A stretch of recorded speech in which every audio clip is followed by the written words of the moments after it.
Harut व Marut कौन थे, बाबुल का कुआं कहाँ है और हारूत व मारूत का जादू किस तरह का था।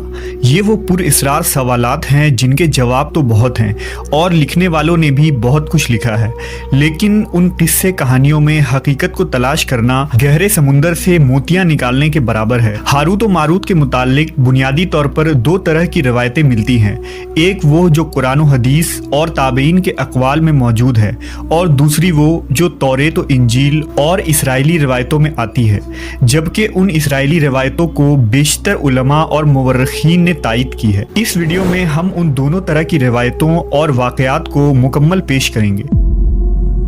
रिवायतों के मुताबिक हज़रत इदरीस अलैहिस्सलाम के ज़माने में एक मरतबा आसमान और ज़मीन के दरमियान से पर्दों को हटा दिया गया तो फरिश्तों ने ज़मीन में आबाद इंसानों को देखकर ताज्जुब किया और बोले, या रब्बुल आलमीन, हम तो गुनाह के करीब भी नहीं जाते, जबकि ये बनी आदम गुनाहों में इतने मुब्तला हैं। अगर हम उनकी जगह होते तो कभी तेरी नाफरमानी ना करते।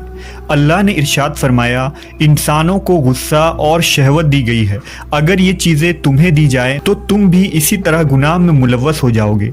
लेकिन फरिश्तों ने कहा, हम ऐसा हरगिज़ न करेंगे। लिहाजा अल्लाह के हुक्म से फरिश्तों ने अपनी जमात में से दो बेहतरीन और इताअत गुजार फरिश्तों को चुन लिया, जिनका नाम हारूत और मारूत था। अल्लाह ने उन दो फरिश्तों में इंसानी फितरत और शहवत डालकर दुनिया में भेजा। वो शहर बाबुल में दो खूबसूरत इंसान बनकर आए और काजी के काम पर मुकर्रर हो गए, जहां वो लोगों के दरमियान फैसले किया करते थे। एक दिन उनके पास एक औरत अपना मुकदमा लेकर आई और कहा कि उसका शौहर उसे बहुत परेशान करता है।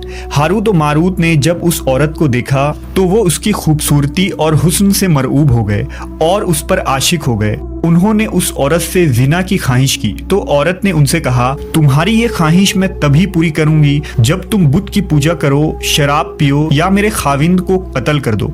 हारूत व मारूत ने शराब नोशी को छोटा गुनाह समझकर पी लिया और नशे की मस्ती में दो और कबीरा गुनाह कर बैठे। उस औरत ने उनसे आसमान पर चढ़ने का अमल भी सीख लिया, जिसके जरिया वो आसमान पर जाते थे। जब औरत इस अमल के जरिया आसमान पर गई तो अल्लाह के हुक्म से उसे सितारे की शक्ल में मस्ख कर दिया गया।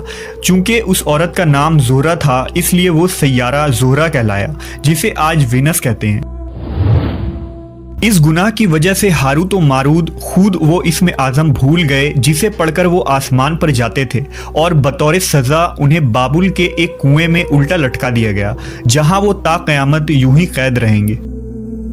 ये एक इसराइली रवायत है जिसे इमाम इब्न कसीर और फ़खरुद्दीन राज़ी जैसे मुफस्सरीन अफसाना और मन घड़त कहानी करार देकर सख्ती से रद्द कर देते हैं। वहीं इमाम सयूती जैसे उलमा इस रिवायत को मुस्तनद मानते हैं। हारूत व मारूत और चाहे बाबुल के सिलसिले में एक और रिवायत कसरत से बयान की जाती है, जिसके मुताबिक एक ज़माना ऐसा था जब शहर बाबुल रुए ज़मीन पर तहजीब व तमद्दुन का मरकज़ था। यहाँ के लोग बातिल खुदा की परस्तिश किया करते थे। ये लोग अपनी किस्मत उनसे वाबस्ता समझते थे, इसलिए इल्म नजूम और इल्म फल्कियात में बड़े माहिर थे। उनके बुतकदों में सितारों की पूजा की जाती थी। ये लोग जादू, तंत्र मंत्र, सिफली को बहुत अहमियत देते और इस इल्म के जरिया मुआशरे में खूब फसाद फैलाते थे। ये लोग तिलिस्म, जादू, तंत्र मंत्र में बहुत आगे बढ़ गए। उनमें बड़े बड़े जादूगर मौजूद थे। उनकी तारीखी किताबों में जगह जगह जादू और तंत्र मंत्र ही नजर आता है। उनका जादू दूर दूर तक मशहूर था। मुख्तसर ये कि उस शहर का बाशिंदा होना ही जादूगर होने की अलामत थी। जब हज़रत सुलेमान अलैहिस्सलाम की हुकूमत आई तो आपने उन लोगों को इस शिरकिया अमल से रोका और उनकी सहर और जादू की किताबों को एक जगह जमा करके अपनी अजीम कुर्सी के नीचे दफन कर दिया, ताकि इस फितना अंगेज इल्म का जड़ से खात्मा हो जाए। जब सुलेमान अलैहिस्सलाम की वफात हुई तो शैतान ने उन किताबों को दोबारा खोद कर निकाला और लोगों से कहा कि सुलेमान पैगंबर नहीं था, बल्कि उन किताबों के जरिया हुकूमत किया करता था। लिहाजा हवा में उड़ना, जिन्नात पर काबू और सुलेमान अलैहिस्सलाम के गैर मामूली मुआजिज़ात दरअसल जादू और सिफली का अमल था। बनी इसराइल ने उसकी पैरवी की और उन किताबों को पढ़ना शुरू कर दिया। लिहाजा दोबारा ये शर अंगेज इल्म इस कौम में सुरायत कर गई।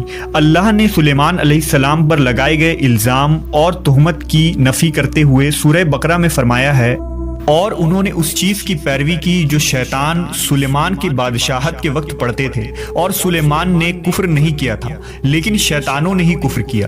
لوگوں کو جادو سکھاتے تھے، اور اس چیز کی بھی جو شہر بابل میں ہاروت و ماروت دو فرشتوں پر اتارا گیا تھا، اور وہ کسی کو نہ سکھاتے تھے جب تک یہ نہ کہہ دیتے کہ ہم تو صرف آزمائش کے لیے ہیں، تو کافر نہ بن۔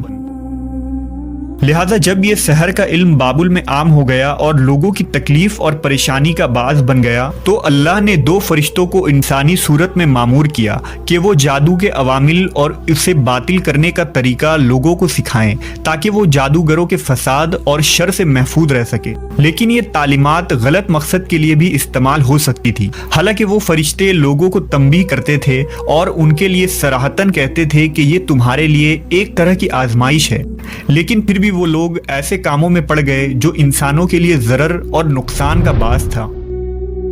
بعض عربی داستانوں میں اس کنویں کا ذکر بھی ملتا ہے جہاں کئی لوگ پہنچے اور ہاروت و ماروت سے ملاقات کر کے جادو کا علم بھی سیکھا، جبکہ بعض مورخین کا کہنا ہے کہ عراق کے شہر حلہ کے قریب ایک کھنڈر میں موجود قدیم کنواں ہے جہاں سے بابل کی سرحد شروع ہوتی تھی۔ یہ اس کنویں کو ہی چاہ بابل قرار دیتے ہیں۔ بہرحال اس واقعے سے یہ سبق ملتا ہے کہ سفلی اور جادو ایک شرکیہ عمل ہے، مگر یہ کہ اس کا استعمال فساد اور شر پسندی کے خاتمے کے لیے کیا جائے۔